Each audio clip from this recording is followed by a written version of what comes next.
What's going on, Jeromes? So everyone out there knows my love and affinity for TJ Hockenson, one of the good Iowa tight ends. But Hockenson got paid. He is the top 3 tight end in this league, and he's not 3. And once he get back from that ACL and MCL, like he's going to be good to go. Resume being a pillar of this Vikings passing game with Jefferson and Addison.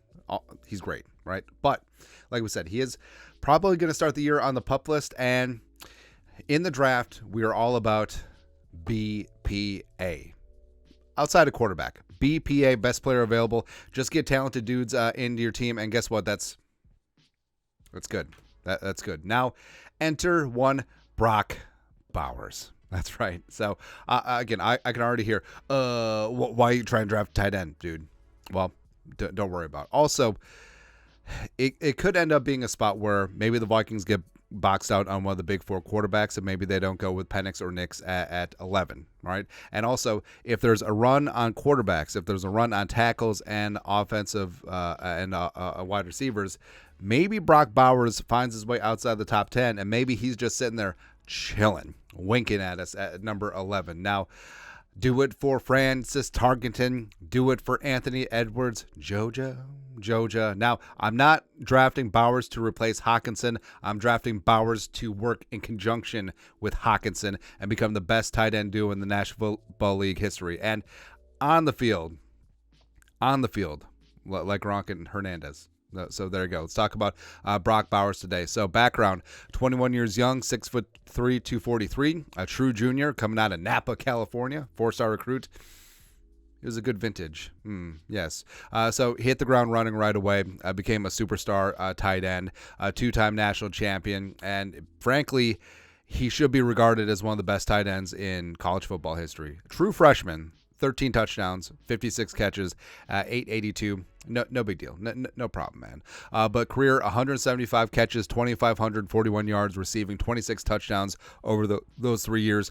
Career 91.1 PFF grade. Only had 8 drops on 224 career targets. So sure-handed, a speed matchup nightmare in the secondary, which he's too fast for linebackers. He's too big for secondary, and also he's too fast for a lot of secondary as well. Fortunately, he didn't test at the combine or pro day because he did have an ankle injury as well as a hamstring issue. He did do drills at his pro day and looked pretty damn good. So there you go. And of course, you can't get past the accolades. So like I said, Brock Bowers should be regarded as one of the best tight ends in college football history. 2-time national champion.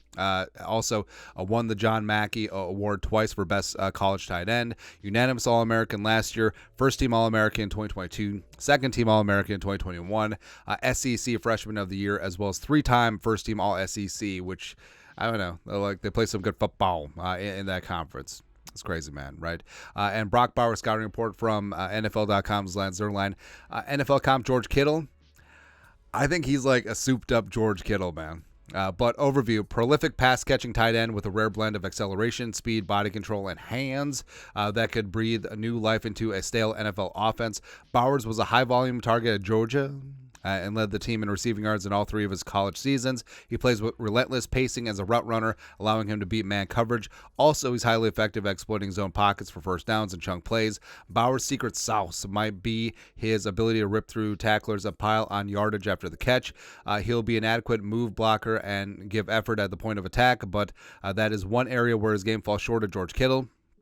Kittle's a fantastic blocker, inline blocker. For comparison purposes, Bowers is an explosive athlete but lacks the premium measurables typically associated with early first-rounders. It might take a year for him to acclimate to defenders who are bigger, faster, stronger, but he appears destined to become a highly productive NFL player with Pro Bowl upside. And what Zierlein said about Bowers. So he's 6'3", 243. He's not the 6'5", 260. Tight end, but he does have amazing movement skills. They guesstimated if he would have ran the 40, would have been around the high 4.5 area, which is definitely more than enough. And Bowers, so he's unique, right? So he's not your traditional like jacked up inline tight end. He is going to be more of an offensive weapon, and it will take a very creative offensive mind to integrate him into an offense. the best possible way that he can. A natural hands catcher, does not catch against his body. Open field speed. He does break away from linebackers and safeties. Yards after catch monster. So he is big and powerful enough on top of the agility and speed to break tackles and get open. 8.5 yards after catch per reception for his career, which is pretty damn amazing. Which is pretty damn insane. Runs a full route tree. Great footwork. Is one of the cleanest route. So forget tight end. Forget tight end. I think that you can make a good case of Brock Bowers is a top 7 in terms of route running footwork in this class. So including receivers, including running backs, including tight ends. Top 7. Somewhere in there. He is a true joker tight end. Played all over the park for Georgia. So he could be inline. He could be in the slot. He could be at the X or the Z. He could be in the backfield. He can do a lot of things. A true matchup nightmare. Plus coordinate.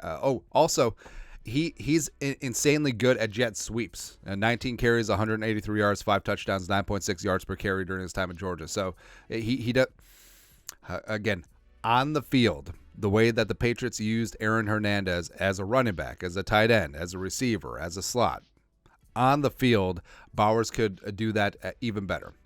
Tough, competitive, fiery. He came back after missing 2 games with that after ankle surgery, which usually costs players 6 to 8 weeks. It's funny, man.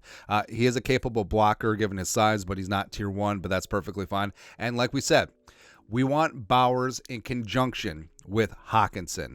And just think, so Hockenson could be on the pup, could miss some time, sure. So think of Bowers as a third receiver, not just a tight end, right? And the Vikings tight end room right now, Hockenson up on blocks, Oliver, much more of a blocking tight end, basically 6 offensive linemen. And like I said, it could be a way, the Vikings could find a way where Bowers is outside the top 10. Maybe they don't want to take Penix or Nix at 11, even though quarterback tax is really relevant. And maybe Bowers is at the top of their draft board. Do they take him?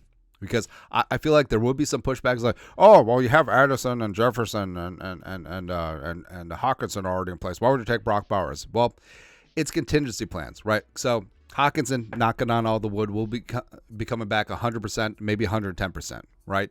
But also, Hawkinson's extension gets pretty edible after the season. So if they want to move on, if he's not up to snuff, they could trade him, they could cut him, they could build around Bowers, or like I said, I want to build around both of them because I think they both bring a unique set of skills to the position. Basically, if you don't take Bowers and he's at the top of your board, you're basically saying like, hey, we don't need Bowers because we have Johnny Munt. That's basically what they're saying. And I would trust Kevin O'Connell to find very creative uses for Brock Bowers. Use him not just as a tight end, but as a true middle of the field attacking mismatching weapon. Also, the Vikings running 2 tight end sets would hopefully help out the running game as well as. So we talked about So what's glorious about 2 tight end sets is that you can generally keep defenses in their base personnel, so larger but slower, and then all of a sudden you spread them out. Brock Bowers doing amazing things, and guess what? If they play sub package, you can check off, you can run, you can do a lot of things, man. So I'm just all about it, man. So I kind of love this. I kind of love this, and again, it's a whole hear me out, but we're firmly on team BPA. I think Bowers has a chance to be a legitimate Pro Bowl, All-Pro tight end. I think that he is a smaller version of Travis Kelce, but also much more refined as a route runner coming into the league, as well as much, much faster and agile. So I think that he could be dangerous. I think he could be dangerous. I think he would be the quarterback's best friend, whether the Vikings have a rookie or it's Sam Darnold, and he would bridge the gap until the time that Hockenson gets to be 100%, and then you would have the best wide receiver duo in the league with Jefferson and Addison, and the best tight end duo in the league, maybe in league history, with Hockenson and Brock Bowers. But your thoughts are thoughts. Vikings need to draft Georgia tight end Brock Bowers. I said it. I said what I said. Let us know your thoughts and our thoughts in the comment section below. Subscribe for daily Vikings takes. Want to support the work? Put a little something in the Venmo. But till next time, Skol, production value.